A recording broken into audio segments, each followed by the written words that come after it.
வெற்றிவேல். श्री के अन्नामलाई, श्री के Annamalai, Shri L Murugan. December 4, 2025 அன்னைக்கு உலகத் தலைவர்களில் முக்கியமான தலைவராக இருக்கக்கூடிய ஜீக் ரவி அப்படின்ற ஒரு மாபெரும் தலைவர் ஒரு ட்வீட் ஒன்று போட்டிருந்தாரு. அந்த ட்வீட்டை இங்கே சைடில் போடுறேன், அந்த விஷயத்தை பாருங்கள். நீங்கள் வேணா பாருங்க, அடுத்து மோடி திருப்பரங்குன்றம் வருவார், தொடர்ந்து அமித்ஷா குடியரசுத் தலைவர்னு வருவாங்க. பாஜகவை வளர்த்து விடுறது திமுக தான். இப்போ ஃபயர் விடுற ஊபிஸ் அப்போ கத்தி கதறி கூச்சல் போடுவானுங்க. டிசம்பர் 4, 2025 அப்போ போட்ட ட்வீட்டு. இன்னைக்கு வந்த செய்தி 1/3/2026 இன்னைக்கு வந்த ஒரு செய்தியை காட்டுறேன் பாருங்க. திருப்பரங்குன்றத்தில் பிரதமர் நரேந்திர மோடி. திருப்பரங்குன்றத்தில் பிரதமர் நரேந்திர மோடி. நான் சொன்னது யாருக்கு கேட்டுச்சோ இல்லையோ, என் தலைவர் மோடிஜிக்கு கேட்டுருச்சு.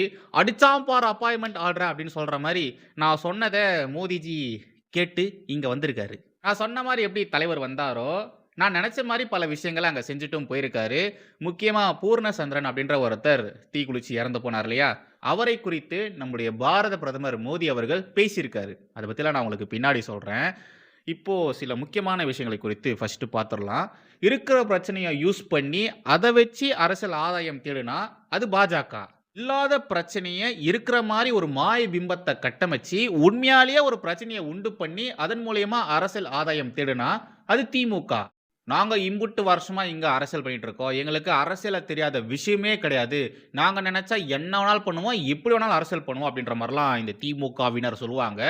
கரெக்டு தான். ஆனால் உங்களுக்கு காலத்துக்கு ஏற்ற மாதிரி உங்களுடைய அரசியல் பாணியை மாற்ற தெரியலையே, உங்களுக்கு அப்டேட் பண்ண தெரியலையே. இன்னமும் நீங்கள் லூசு மாதிரி 70களில் 80களில் திமுக பண்ண அரசியலை தானே இப்போ வரைக்கும் பண்ணிட்டு வரீங்க.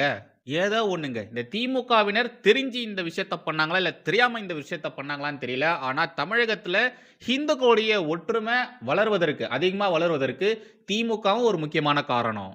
சாதாரணமாக அந்த தீபத்தூணில் ஹிந்துக்கள் தீபத்தை ஏற்றி இருந்தாங்கன்னா இன்னைக்கு இவ்வளோ பிரச்சனை வந்திருக்காது, அங்கே ஒரு உயிர் போயிருக்காது.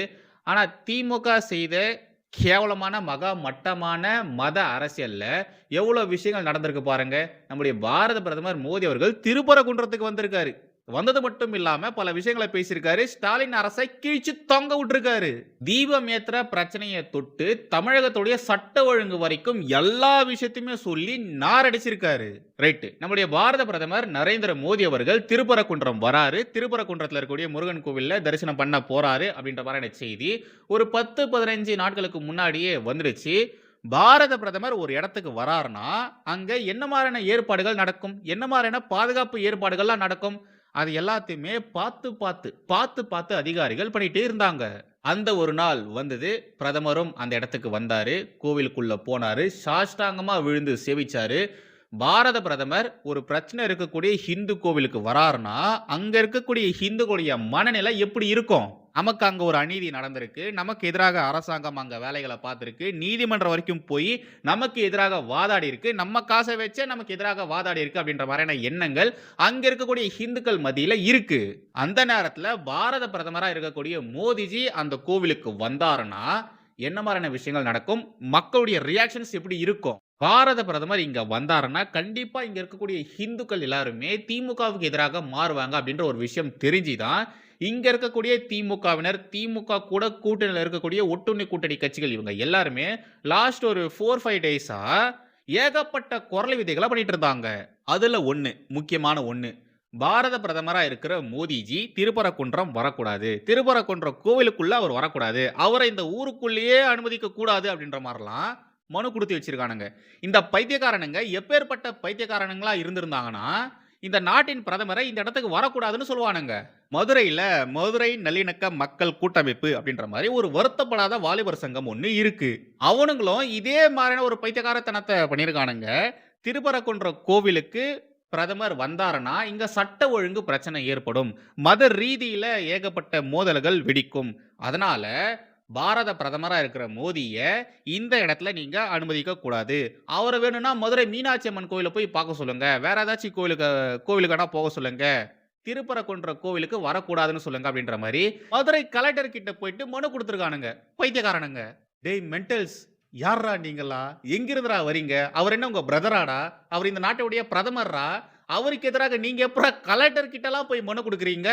மக்களே, இவனுங்களா சரியான பைத்தியக்காரனுங்க கிடையாது, சரியே ஆகாத, ஆக வாய்ப்பே இல்லாத முத்தி போன முரட்டு பைத்தியக்காரனுங்க இவனுங்க. இந்த நியூஸ் கடை பாருங்களேன், இதை பத்தி தான் முக்கியமா பேசணும்னு இருந்தேன், இதை கொஞ்சம் பாருங்க. தரிசனம் செய்த போது வருத்தமாக இருந்தது. திருப்பரங்குன்றம் முருகன் கோயிலில் தரிசனம் செய்தேன், தெய்வீகமாக இருந்தது. தமிழ்நாடு மற்றும் ஒட்டுமொத்த தேசத்தின் மக்களுக்காக இறைவனிடம் வேண்டினேன். தரிசனம் செய்தபோது எனக்கு மிகவும் வருத்தமாக இருந்தது. திருப்பரங்குன்றம் மலை மீது தீபம் ஏற்றக் கோரி தற்கொலை செய்த பூர்ணச்சந்திரனை நினைத்து வருந்துகிறேன். My heart felt heavy. I remembered Thiru Puranchandran, the young devotee who sacrificed his life. Today, I met his wife, Tirumati Indumati Purnachandran, and their two little children. I felt their sadness and offered my deepest condolences to them. I pray that Thiru Purnachandran's Atma finds peace at the feet of Bhagavan Murugan. It is painful that the insensitivity of the DMK government led up to this. No matter what DMK does, the truth will win. Devotees of Bhagavan Murugan will win. பூர்ணச்சந்திரன், ஓகேங்களா, அவருடைய பெயரை சொல்லி அவருடைய தியாகத்தை நம்முடைய பாரத பிரதமர் அந்த இடத்துல பதிவு பண்ணியிருக்காரு. இத்தனைக்கும் பூர்ணச்சந்திரனுடைய குடும்பத்தினர் திமுக காரங்க. திமுக காரங்க கூட அவருடைய இறப்பை மதிக்கல, மரியாதை கொடுக்கல, ரொம்ப அசிங்கப்படுத்தினானுங்க, கொச்சையெல்லாம் பேசினானுங்க. ஆனால் நம்ம நாட்டினுடைய பிரதமர் என்ன சொல்லியிருக்காரு பார்த்தீங்களா, அவருடைய தியாகத்தை மென்ஷன் பண்ணி பேசியிருக்காரு, அந்த இடத்துல பேசியிருக்காரு. மோடி இவிஎம் மிஷினை ஹேக் பண்ணுறாரு, இவிஎம் ஹேக் பண்ணுறாரு அப்படின்ற மாதிரிலாம் சொல்கிறாங்க இல்லையா, உண்மைதான். அந்த மனுஷன் எப்படி ஹேக் பண்ணுறாருன்னா இப்படி தான், இதை மாதிரி தான். எப்பொழுதும் எதிராசன் வடிவழகு என் இதய தொழுதால் இல்லை எனக்கெதிர் இல்லை எனக்கெதிர் இல்லை எனக்கெதிரே. ஸ்ரீமதே ராமானுஜாய நமஹா. ஏழரமை தேசியவாதிகள் அனைவருக்கும் வணக்கம் அண்ட் ஜெய் ஸ்ரீராம். நம்முடைய பாரத பிரதமர் நரேந்திர மோடி அவர்கள் 2 நாள் பயணமாக தமிழகம் மற்றும் பாண்டிச்சேரிக்கு வந்திருக்காரு. பாண்டிச்சேரியில் உள்கட்டமைப்பு மற்றும் மேம்பாட்டுக்கான திட்டங்களை வழங்கியிருக்காரு. அதனுடைய மதிப்பு மட்டும் கிட்டத்தட்ட 2700 கோடி, அதுக்கும் மேலன்னு சொல்லியிருக்காங்க. அதே மாதிரி மதுரை மற்றும் மதுரை சுற்றி இருக்கக்கூடிய பகுதியுடைய மேம்பாட்டுக்காக, அதனுடைய வளர்ச்சிக்காக 4400 கோடி மதிப்புள்ள திட்டங்களை வாரி வழங்கியிருக்காரு. பாரத பிரதமருடைய இந்த ஒரு பயணம் இருக்கு இல்லையா, இந்த பயணம் ஏதோ திட்டங்களை அறிமுகப்படுத்துறதுக்கான பயணம் அப்படின்ற மாதிரி நினைக்காதீங்க. நம்முடைய மத்திய பாஜக அரசு தமிழர்கள் மீது எந்த அளவு அக்கறை வச்சிருக்கு அப்படின்றத இந்த ஒரு பயணம் எடுத்து காட்டுது. மதுரையில மட்டும் என்ன மாதிரியான விஷயங்கள் இவர் பண்ணியிருக்காரு அப்படின்றத சொல்றேன், கொஞ்சம் கேளுங்க. மதுரையில் இருக்கக்கூடிய மக்களின் வாழ்வாதாரத்தை உயர்த்த, பொருளாதார வளர்ச்சியை அதிகப்படுத்த திட்டங்களை அறிமுகப்படுத்தியிருக்காரு. அப்புறம் மரக்காணம் டு புதுச்சேரி, அப்புறம் பரமக்குடி டு ராமநாதபுரம், இங்கே 4 வழி சாலைகளை கொண்டு வர திட்டங்களை அறிமுகப்படுத்தியிருக்காரு. நெக்ஸ்ட்டு அமிர்த பாரத் ரயில் நிலைய திட்டங்களுக்கு கீழே தமிழகத்தில் இருக்கிற பல ரயில்வே ஸ்டேஷன்ஸை இவங்க செலக்ட் பண்ணியிருக்காங்க. அந்த ரயில்வே ஸ்டேஷன்ஸை எப்படி அவங்க சேஞ்ச் பண்ண போகிறாங்கன்னா, அந்த உள்ளூரில் சில பாரம்பரியம் கலாச்சாரம்லாம் ஃபாலோ பண்ணுவாங்க இல்லையா, ஸ்பெசிஃபிக்காக இல்லை யூனிக்காக இருக்கும் இல்லையா, அது மாதிரியான விஷயங்களை ரெப்ரசென்ட் பண்ணுற மாதிரி அந்த ரயில்வே ஸ்டேஷன்ஸை சேஞ்ச் பண்ண போகிறாங்க, ஃபுல்லாக டிசைன் சேஞ்ச் பண்ண போகிறாங்க.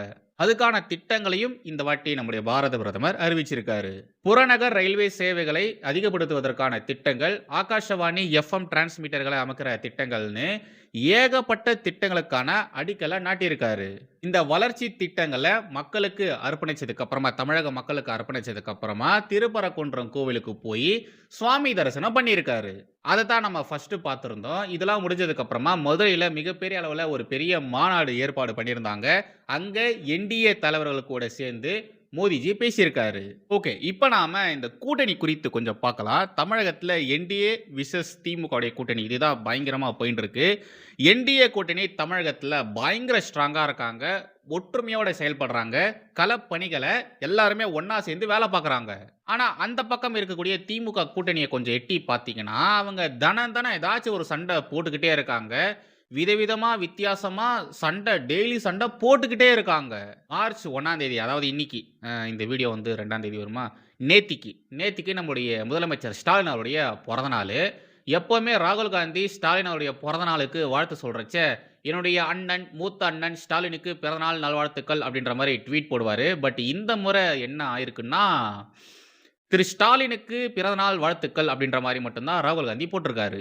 அதாவது இந்த தேர்தலில் 2026 சட்டமன்ற தேர்தலில் ஸ்டாலினை ராகுல் காந்தி கழட்டி விட போறாரு, அதுக்கான சமிஞ்சை தான் இது எல்லாமே அப்படின்ற மாதிரி சொல்றாங்க. என்னதான் காங்கிரஸ் திமுகவை விட்டு வெளியேறினாலும் திமுக கிட்ட தான் எல்லா இஸ்லாமிய அமைப்புகளுடைய கூட்டணியும் இருக்கு. அதே மாதிரி கம்யூனிஸ்ட் கட்சிகளுடைய கூட்டணியும் இருக்கு. ஏகப்பட்ட லெட்டர் பேட் கட்சிகளும் திமுக கூட தான் இருக்கு. காங்கிரஸ் இல்லாம திமுக இந்த முறை எப்படி தேர்தலை சந்திக்க போறாங்க அப்படின்றத நம்ம பொறுத்திருந்து பார்க்கலாம். இவங்க கூட்டணி இதை மாதிரி நாளுக்கு நாள் பிரிஞ்சுக்கிட்டே போகுது. உள்ளுக்குள்ளேயே ஏகப்பட்ட சண்டைகள் வந்துட்டே இருக்கு. அது மட்டும் இல்லாமல் அதிமுகல இருந்து திமுகக்குள்ள வரவங்களுக்கு முக்கியமான பதவிகள் ஸ்டாலின் தராரு அப்படின்றதுனால திமுகல இருக்கக்கூடியவர்களே திமுக எதிராலாம் பேசிட்டு இருக்காங்க. இவங்க கூட்டணியே இப்படிதான் போயிட்டு இருக்கு.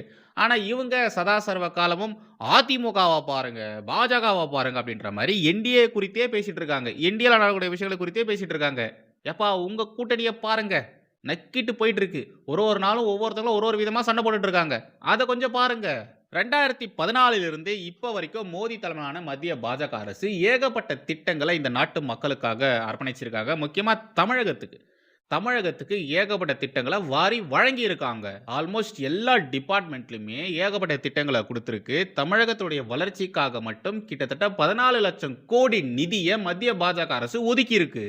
ரயில்வேஸு, தேசிய நெடுஞ்சாலைகள், விவசாயம், நெசவு தொழில், மாணவர்கள், ஒவ்வொரு வீட்டுக்கும் இலவச குடிநீர், இலவச கழிப்பறை, ஃப்ரீ ரேஷன்னு அவ்வளோ விஷயங்கள் பண்ணியிருக்காங்க. பிரதான் மந்திரி ஆவாஸ் யோஜனா, பிரதான் மந்திரி உஜ்வாலா சொல்லிட்டு ஏகப்பட்ட திட்டங்கள் இருக்கு இல்லையா? அந்த திட்டத்தின் மூலியமாக அதிகமாக பலனடைஞ்சது இந்த நாட்டிலேயே தமிழக மக்கள் தான். முக்கியமா பிரதான் மந்திரி உஜ்வாலா யோஜனா திட்டத்தின் கீழே 40 லட்சம்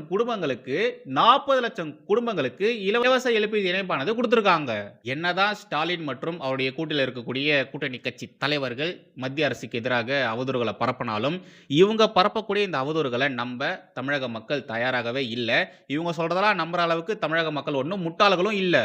ஏன்னா மத்திய அரசுடைய திட்டங்கள் இருக்கு இல்லையா, அதெல்லாம் முன்ன மாதிரி இந்த காங்கிரஸுடைய ஆட்சி காலகட்டங்களில் அதுக்கு முன்னாடிலாம் பார்த்தீங்கன்னா மத்திய அரசு ஒரு திட்டத்தை கொண்டு வராங்கன்னா அந்த திட்டத்தை கிரவுண்டில் கொண்டு போய் சேர்க்க வேண்டிய வேலை அந்தந்த மாநில கட்சியில் இருக்கக்கூடிய அங்கே இருக்கக்கூடிய அதிகாரத்தில் இருக்கக்கூடிய அரசியல்வாதிகளுடையது தான். ஆனால் இப்போ அந்த நிலைமையே டோட்டலாக மாறி போயிருக்கு. மத்திய அரசு ஏதாச்சும் ஒரு திட்டத்தை கொண்டு வராங்கன்னா அந்த திட்டங்கள் நேரடியாக மக்களை போய் சென்றடையுது. மத்திய அரசுக்கும் மக்களுக்கும் இடையே நேரடியான தொடர்பு இருக்கு. அந்த இடத்துல திமுகவை சேர்ந்த கவுன்சிலர்களோ, திமுகவை சேர்ந்த எம்எல்ஏக்களோ, திமுகவை சேர்ந்த எம்பிக்களோ வேலை பார்க்க வேண்டிய அவசியமே இல்லாம போயிருச்சு. அதனால தான் சொல்றேன், எந்தெந்த திட்டங்கள் யார் கொடுக்குறாங்க அப்படின்றது மக்களுக்கு நல்லாவே தெரியும். இந்த திமுக காரங்க என்னதான் கேவலமா, அசிங்கமா, கொச்சையா ஸ்டிக்கர் ஒட்டிக்கிட்டு இதை நாங்க தான் பண்ணோம், இது எங்களுடைய திட்டங்கள், இது நாங்க செலவு பண்ணி உங்களுக்காக கொடுக்குறோம் அப்படின்ற மாதிரி இவங்க பரப்பினாலும் அதெல்லாம் இந்த மக்கள் நம்புறதுக்கு தயாராகவே இல்லை. இதை மாதிரிலாம் நம்ம பண்ணா மாட்டிப்போன்னு தெரிஞ்சு இந்த திமுகவினர் ஸ்டிக்கர் ஓட்டுறாங்களா இல்லைன்னா தெரியாம ஸ்டிக்கர் ஓட்டுறாங்களான்னு சத்தியமா தெரியலங்க, புரியலங்க. ஃபைனலா ஸ்டாலின் அவர்கள் முதல்வரா இருந்து கொண்டாடுற கடைசி பிறந்த நாள் இந்த பிறந்த நாள் தான். இதுக்கப்புறமா அவர் கொண்டாடுற பிறந்த நாட்கள் எல்லாமே எக்ஸ் சிஎம், முன்னாள் முதலமைச்சர் அப்படின்ற மாதிரி தான் கொண்டாடுவார். உதயநிதி ஸ்டாலின் அவர்களும் அப்படிதான், முன்னாள் டெபுட்டி சிஎம் அப்படின்ற மாதிரி தான் அவருடைய பிறந்த நாளை கொண்டாடுவார். இதுக்கப்புறமாவும் திமுக ஆட்சி அதிகாரத்துக்கு வரத்துக்குலாம் வாய்ப்பே கிடையாது.